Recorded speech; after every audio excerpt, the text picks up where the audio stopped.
Alright, hey YouTube, this is Speed Player again. I already did another video today, but I thought I might as well do a tutorial video for anyone who doesn't fully understand the rules of Chaotic. So, these are a bunch of my cards. I'm just too lazy to take them out of their plastics right now. They're just all here for you to see. So, there's a bunch of different aspects of Chaotic. So, first we'll talk about the creatures. So, there are 5 tribes. So, Danian is brown, bunch of bug guys, specialize in earth and water attacks. Their courage stat is usually the highest. Next we have Underworlders, the guys is from down under. Really high power, they like their fire and air attacks, dealing damage and messing up battle gear. Next we have the Marillions, the creatures from beyond the doors. Almost all of them have water attacks, except for like maybe 2.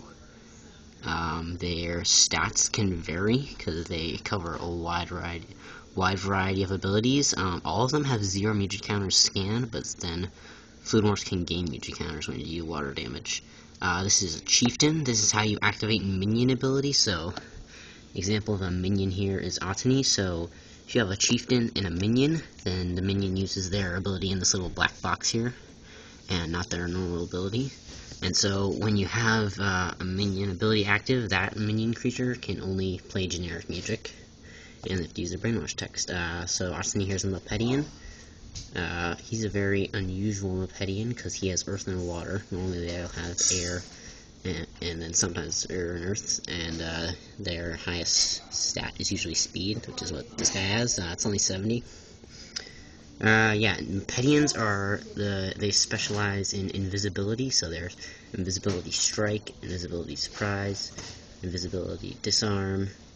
Yeah, so strike you deal extra damage, surprise you go first, and disarm turns off your opponent's battle gear. Moving on. Next we have the Overworlders. Now, I think this is the most popular tribe because of the show. You have like Maxor, and then it's like the Overworlders are portrayed as the good guys. They're pretty good.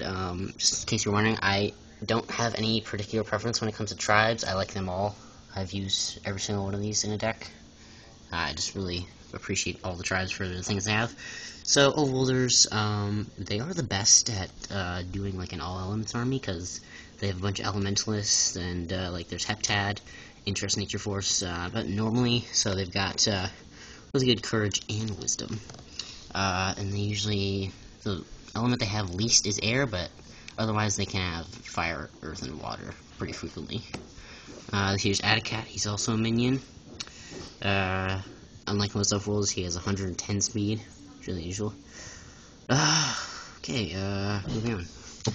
Let's do Battle Gear next. So, Battle Gear is what you give your creatures. Hang on, I'm gonna turn off the flash. Actually, no, never mind.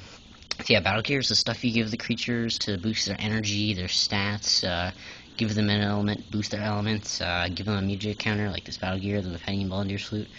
You can sacrifice Battle Gear to do a bunch of stuff. Battle Gear is one of the most crucial parts of the game, because it can like define winning or losing. The right gear can like win a match for you, just like on its own sometimes. Alright, next we have attacks. So attacks are what you use to actually deal damage, and then the way you win a battle is you get somebody's energy here, which can be boosted, but their scan energy is here. You have to get down to 0 or less. So if you deal damage that is equal to or more than the energy they start the battle with, then they're defeated, and then you win. And then the way to win is you kill all of your opponent's creatures, and so how many creatures you can have in an army varies. So both players can have 1 creature, 3 creatures, 6 creatures, or 10 creatures. And then yeah, that's just the standard things. You can go higher, but you know that's just crazy after a while. So anyways, attacks. Attacks is hierarchy battle. Attacks can have They can have element, so base damage is what all creatures deal. Then there's element damage. So if your creature has this element, then they're going to deal the element damage. Attacks have effects like this Vine Snare. So if you have Earth, then your opposing engaged creature loses 25 speed. Attacks can also have stat checks and challenges. So challenges when if your creature has a certain number more in a stat, then they'll do the attack's effect. Stat check is just if they have a certain number or more, then they deal the damage or do the effect. Locations. Locations is where you battle. Locations can have a variety of effects, give you elements, boost elemental attacks, boost stat attacks, give you music counters, take away music counters, they can benefit a certain tribe, and then they have an initiative, which is this thing right here. So this is the factor that determines who goes first when the battle starts. So initiatives can be disciplines like speed here, scanned energy, most elements, fewest elements, a creature type, a tribe, music counters, pretty much anything. So this is Brawler's Burrow. You gain outperform all disciplines 5, and you shuffle your attack and discard piles together. And then another type of location is a Mirage location. So this is the North Range, and it has a Mirage ability.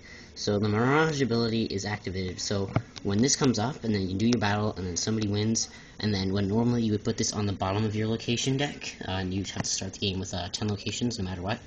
Normally, when you put this on the bottom of your location deck, instead you turn it sideways like a creature would be, and then you put it in a space on the battle board, and then that's when the Mirage effect takes place. So, North Range's Mirage effect, I know you can't really see that, but it says, creatures in the space count as all tribes. So, whoever is in the space, when a creature's in the space, they count as, Overworld, Underworld, Danian, Mepetian, and Marillion. Oh, and also there is, like generic tribeless creatures, but they're ultra rare and I don't have any. Music. Oh, my music is upstairs, one sec. Alright, back. Here's, this is my music, this is my brother's music. Music is the spells you cast in battle to, help your creatures win. So there's a different type of music for each tribe, so this here is a, Mepetian music, and then I've got generic, Danian, Overworld, Underworld, everything. Yeah, so these have a cost, and they have an effect. So the cost for this is 2. So if you pay 2 Mepetian music counters, you can cast this music, which says target non-Mepetian gains invisibility, strike 30. I already told you about invisibility. Yeah, music. You have 1 music per creature, so if you're doing a 1-on-1, both you and your opponent will have 1 music. If it's a 10-on-10, 10 music. You guys get the idea. I'll show you some really cool musics I have. Let's see here. Ultra Rare Music Reprise. Costs 2 Overworld music to cast. And then when you do cast it, it says return target music card from discard pile to your hand, so you can bring back the music to use again. I think I'll show you guys music from every tribe, and generic, so just put it random. Prelude to Dominance. Deals 10 damage to target creature. Anyone can cast this. You just need to pay 1 music counter, and you'll cast that. Danian. Unisong, or hang on. Unisong says target Danian gains 10 energy if Hive is active. Oh, I didn't mention Hive. Hive is a Danian ability, which it's just like an effect that they have, and which you can turn on and off. And then when it's on, there's a bunch of things that the creatures can gain, and then there's a bunch of stuff that is conditional when Hive is active. So, anyways, this says target Danian gains 10 energy if Hive is active. It also gains 10 courage for each Danian you control. So Danians are all about like courage and infecting and mandiblores and stuff like that. Alrighty, let's look at an Underworld music. What do we got here? Song of Asperity. It says you gain Fire 5 and Air 5. Just pay 1 Underworld music counter.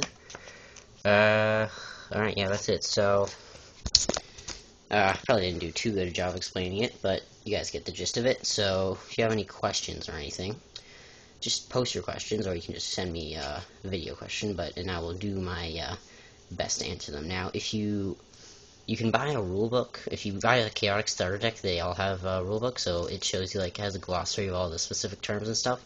So it's really helpful for understanding. Oh, one thing I didn't mention with attacks, there's a little number in the top left corner.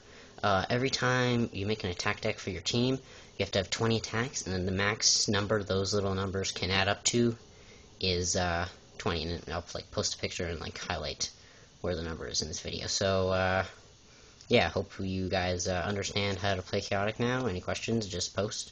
Remember, like and subscribe. Speed Player A out. Peace.